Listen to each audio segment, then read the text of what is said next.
తర్వాత చూడండి, received checks from Ravi and co 75,000. So receive చేసుకున్నాం చెక్స్, మరి రిసిప్ట్ అన్నమాట. సో చెక్స్ రిసీవ్ చేసుకున్నాం కాబట్టి బ్యాంక్కి వెళ్తుంది. సో మరి ఏంటి, రవి అండ్ కో పార్టీ ఎంత, 75,000. మరి అడ్జస్ట్మెంట్స్లో ఈ రెండింటిని కూడా అడ్జస్ట్ చేయాలి. సో 75,000 సరిపోయింది. ఇంకా బ్యాలెన్స్ ఇంకా 20,000 ఉందన్నమాట. సో చెక్ నెంబర్ కూడా మనం ప్లేస్ చేసుకోవచ్చు, 302302, 302302. ఓకే. అట్లనే next, received checks from Kumar and co 75,000. మళ్ళీ బ్యాంక్కి కుమార్ అండ్ కో నుంచి చెక్స్ వచ్చాయి, ఎంత, 75,000కి. ఇక్కడ కూడా అడ్జస్ట్ చేస్తాం. సో ఇక్కడ కూడా బ్యాలెన్స్ ఎంత అయింది, ఇంకా 20,000 ఉంది. నెక్స్ట్ చెక్ నెంబర్ కావాల్సి ఉంటే ప్లేస్ చేసుకోండి, 116210, 116210. Okay. Next, payments made by cash అని కొన్ని ట్రాన్సాక్షన్స్ ఉన్నాయి చూడండి. పెయిడ్ టు పెట్టి క్యాష్ బై క్యాష్, క్యాష్ నుంచి పెట్టి క్యాష్కి 1000 రూపాయలు ట్రాన్స్ఫర్ చేస్తున్నాం. మరి ఇక్కడ మీరు తీసుకోవాల్సింది కాంట్రా అన్నమాట, క్యాష్ టు క్యాష్ ట్రాన్సాక్షన్స్ కాబట్టి. సో ఏంటిది, దేంట్లోకి వెళ్ళాలి, పెట్టి క్యాష్ ఫ్రమ్ క్యాష్ ఎంత, 1000. ఓకే. ఓకేనా, ఇక్కడ క్యాష్ పెట్టి క్యాష్లోకి 1000 వెళ్ళిందండి.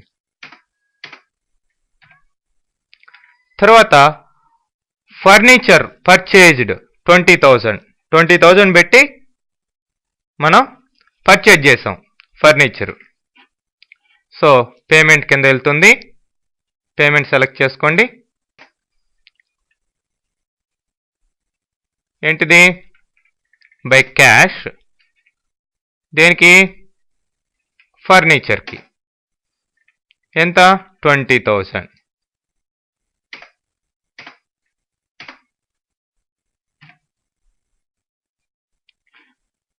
Okay.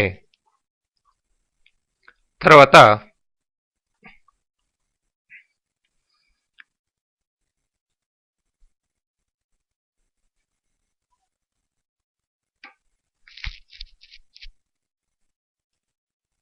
just a minute, account.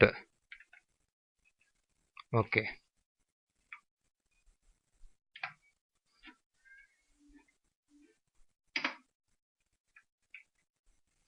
Next మీరు చూసినట్లయితే సాలరీస్ పెయిడ్ 10,000, సాలరీస్ పేమెంట్ చేసాం క్యాష్ ద్వారా. సాలరీస్లోకి ఎంత, 10,000 పే చేసాం. సో క్యాష్ తగ్గిపోతూ ఉంది చూడండి. నెక్స్ట్ రెంట్ 4,000 పే చేసాం.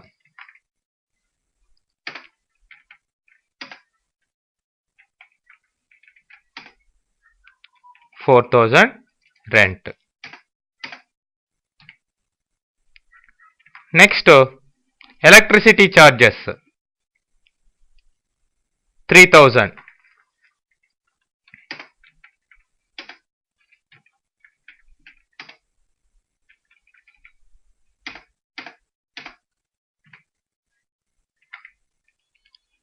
Telephone charges 3,500.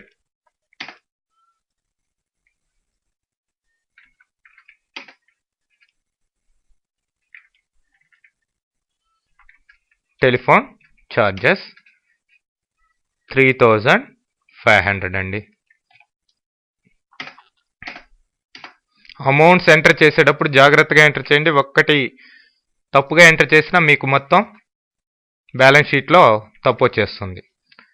Next cash purchases 5000.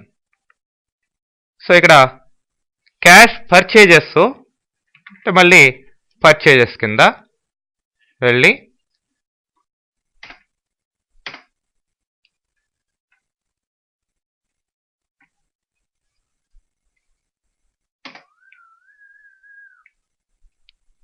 ఎంత 5000 పెట్టి పర్చేజ్ చేసాం.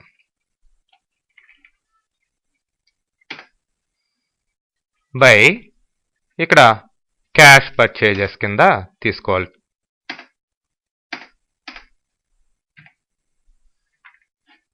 ఓకే.